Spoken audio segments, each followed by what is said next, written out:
Hey, everybody, welcome back to Sons of Cinema. My name is Ron, and tonight's review is on the 2026 drama Barrett.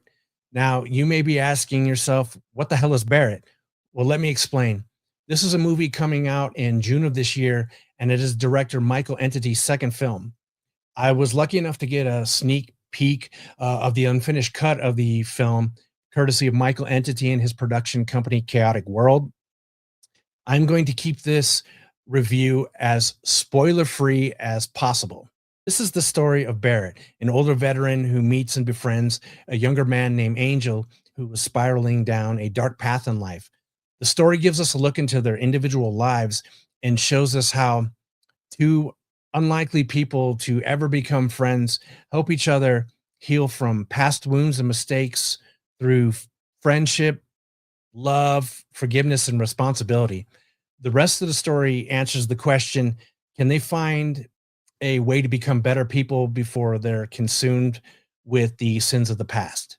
Now, I have to be honest, I didn't know what to expect from this film. Was really excited about this because I really enjoyed Michael Entity's first film, Dark Cherry. And I was just praying that this film wasn't going to be terrible because I won't lie to anybody about how I feel about a film. So when Michael Entity allowed me to review this film, you know, you don't want to be a dick and have to flambe somebody's hard work. And this movie is the opposite of terrible. I am by no means a person who seeks out a lot of dramas, and I'm not a very insightful guy. I didn't study film theory. I'm a Neanderthal, but this story is amazing and it forced me to go deep within myself. This movie may have some emotional triggers for some people, but that's what makes it great. And it keeps you engaged. I can tell you without giving too much away in this movie that the characters of both Barrett and Angel are dealing with past traumas. This film will definitely cover a lot of painful subjects such as bigotry, hate, tragedy, regret, redemption, forgiveness, and acceptance. But is that not as in life? It's almost impossible to get through this movie and not think to yourself, I've felt that feeling before. And I found myself several times getting emotional during scenes that I could relate to. You get totally invested in the characters with all the backstory that you need. The story is told through several flashbacks to Barrett's younger days. There are great performances all throughout this movie. Every actor in this film does a fantastic job with their characters, but some standout performances come from first, James Yaw. His portrayal of older Barrett is fantastic. He's believable as an old school gentleman with dark secrets and a regrettable past. He hooks you in and takes you through a gambit of emotions. He reminds me of the late Rutger Hauer. Leonel Lopez is great as Angel. He at times reminds me of a young Channing Tatum when he was in movies like Havoc, Step Up, and Fighting, right before he popped big. And yes, I mean that as a positive. The dynamic between James Yaw and Leonel Lopez is a highlight of this film. It's as good as any father son, teacher student relationship ever put on film. I found myself laughing, then emotional at times, and it was enjoyable to watch their budding friendship. Angel's family, Genevieve Franco, who plays Angel's mom, Leanna, and Erica Montoya, who plays Angel's little sister, Gabby, are wonderful. Erica does some heavy lifting in this film. For such a young actor, she's able to pull off being very cute and adorable in scenes while also able to switch modes and deal with some adult type situations. And she handles it all very well. Genevieve does a very convincing job as a struggling single mother who falls into a terribly abusive relationship. Growing up in the Southwest, she fondly reminds me of several family and friends that I've known over the years. So her character of Leanna seemed very familiar to me. Speaking of the terribly abusive relationship, Ron Molina, who plays the character of the abusive boyfriend to Leanna, plays his villain role perfectly. Every time he's on screen, you can't take your eyes off of him. And he accomplishes his objective of making you hate this despicable character.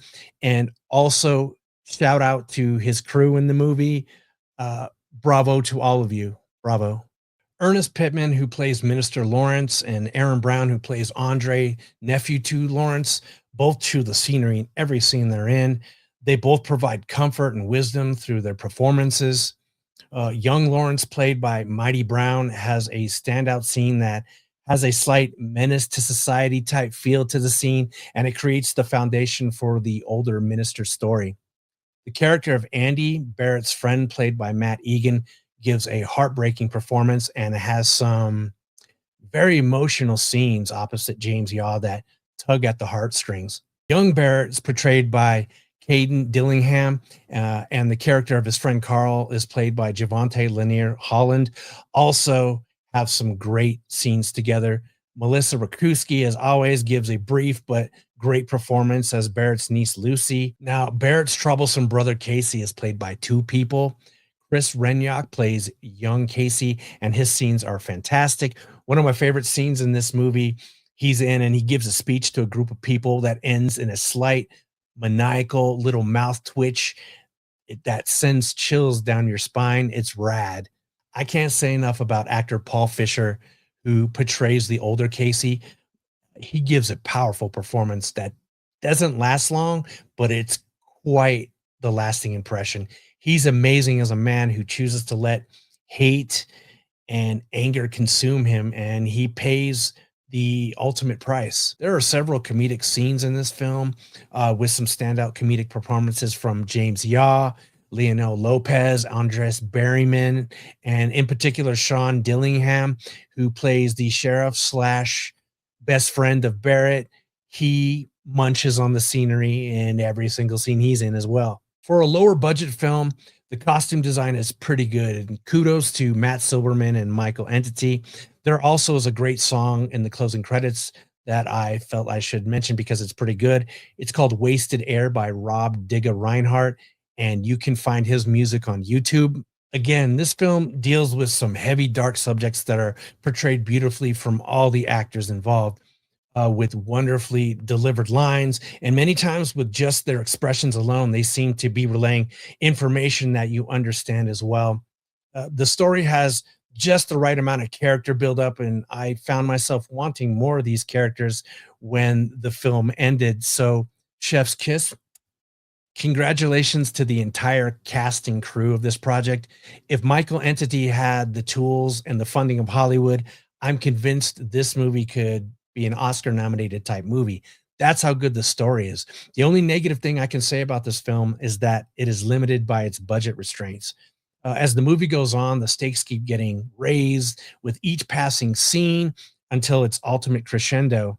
The film leaves you with something comforting, knowing that no matter how brutal life may be at times, you can survive and heal with the help of people that you least expect. The story of Barrett is a gritty, realistic look into humanity that takes us on a roller coaster ride of emotions, before teaching us that it is never too late to make a positive difference in the world. And in this crazy time, this could be the most important lesson of all. Barrett is a must see, and the world premiere of Barrett will be June 27th, 2026 at 5 p.m. at Pollock Cinemas in Tempe, Arizona. So make some time to come out and see it. There will also be a Q&A afterwards featuring the cast and crew, and I suspect there will be a lot of questions and comments from the audience. Check out Michael Entity's next film, Windhaven, which will be his first horror film. It will also feature James Yaw and Melissa Rakuski. It will be going into production later this year and should be out late 2027 with a yet to be determined date. I'm super jazzed about that because horror is right up my alley. Also, check out Michael Entity's first film, Dark Cherry, and you can find that streaming on pickrelay.com. If you've never heard of this site, it has a ton of lower budget independent movies on it, so check that out as well. I will be doing a spoiler review after the film premieres because there is a lot of meat in this story that we need to get into. And my lasting thought on Barrett is it's a poetic masterpiece. It's deep and meaningful, and this movie is special. And I want to thank Michael Entity and Chaotic World and the cast and crew and everybody for letting me get the sneak peek of this and watch it. It really was meaningful to me. There's a lot of lessons to be learned in this film. And again, thank you. I'm happy to have done a first review on it. So that being said, thank you all for joining, and I will see you all next time. Peace.